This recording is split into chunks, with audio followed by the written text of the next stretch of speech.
Another day, another vlog dito sa Subic, Olongapo City. Dahil nga nandito ako ngayon sa Subic Bay sa Olongapo, subukan natin ang ESA Cafe dito lang sa mismong loob ng Subic Bay.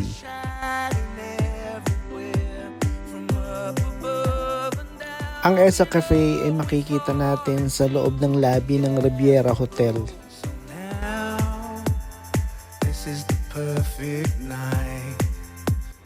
Ito ay walking distance lang mula sa Ayala Mall at malapit lang sa Subic Bay entrance gate.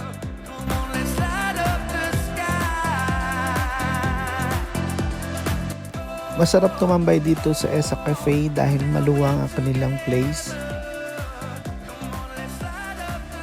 Ma-enjoy mo talaga yung tahimik na atmosphere habang uminom ka ng kape.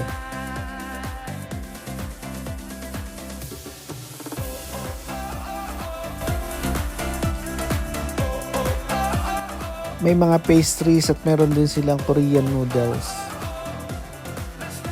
Sa mga nakapanood ng video ko, huwag niyo kalimutan mag-comment kung taga saan kayo para malaman ko kung hanggang saan nakarating ang aking video.